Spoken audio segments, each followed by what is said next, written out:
ওদালগুৰি জিলাৰ ওৰাঙতো কিছু বছৰৰ আগতে এটিএমৰ পৰা টকা উলিয়াবলগা হ'লে ঢেকীয়াজুলি ৰৌতা তেজপুৰ নগৰলৈ যাবলগীয়া এক আহুকলীয়া পৰিৱেশৰ সৃষ্টি হৈছে। বৰ্তমান ওৰাঙত আজিলৈ 3টা এটিএম হ'ল। 47 নম্বৰ মাজবাটৰ বিধানসভা সমষ্টিৰ ওৰাঙতো, ওৰাং মাজবাটৰ ৰূপাপথৰ নীলিমা কমপ্লেক্সতো ৰবিবাৰে তথা 31 মাৰ্চত আৰু এটা এটিএম মুকলি কৰা হ'ল। টাটা ইণ্ডিকেছৰ উদ্যোগত ওৰাঙৰ জয়শ্ৰী চক্ৰৱৰ্তীৰ ফ্ৰান্সিছৰ পৃষ্ঠপোষকতাত প্ৰতিষ্ঠা কৰা এটিএমটো শুভ উদ্বোধন কৰে ওৰাঙৰ জ্যেষ্ঠ সাংবাদিক তথা বড়োলেণ্ড সাংবাদিক সন্থাৰ কেন্দ্ৰীয় উপদেষ্টা নৱকুমাৰ ডেকাই। এই শুভ উদ্বোধনী অনুষ্ঠানটোত ওৰাঙৰ জ্যেষ্ঠ সাংবাদিক নৱকুমাৰ ডেকা আৰু অনন্ত চক্ৰৱৰ্তীয়ে টাটা ইণ্ডিকেছৰ এটিএমৰ সম্পৰ্কত চমু বক্তব্য আগবঢ়ায়। একেটা অনুষ্ঠানটোত ই-এগল ভিউ চলিউশ্যন বুলি নামাকৰণ কৰা হয়, আন এটা প্ৰতিষ্ঠান মুকলি কৰা হয়। ইয়াতে CCTV installation and maintenance service সেৱা মুকলি কৰা হৈছে।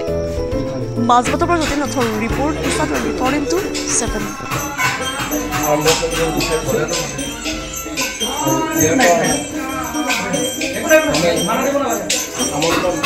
ওৰাঙত টাটা ইণ্ডিকেছৰ এটা এটিএম আজি এটা শুভ উদ্বোধন কৰা হৈছে। এই শুভ উদ্বোধন কাৰ্যসূচী মই শ্ৰী নৱকুমাৰ ডেকাই কৰিছোঁ। আৰু ওৰাঙত বিশেষকৈ এটিএমটো 2টা আছিল, এতিয়া আৰু এটা হ'ল। সেইটো ওৰাঙৰ কাৰণে বৰ সৌভাগ্যজনক। আৰু আমাৰ যিহেতু এটা গ্ৰাম্য অঞ্চল, যদিও ইয়াত অঞ্চলত এটিএমৰ বহুত অভাৱ বা বিভিন্ন ধৰণৰ সমস্যা হৈ আছিল, গতিকে এতিয়া যিহেতু এই নতুন এটা এটিএম স্থাপন হৈছে, গতিকে ৰাইজৰ মানে বহুত সুবিধা হ'ব আৰু সহজে টকা ওলাব পাৰিব। আমাৰ ওৰাঙৰে ইয়াৰ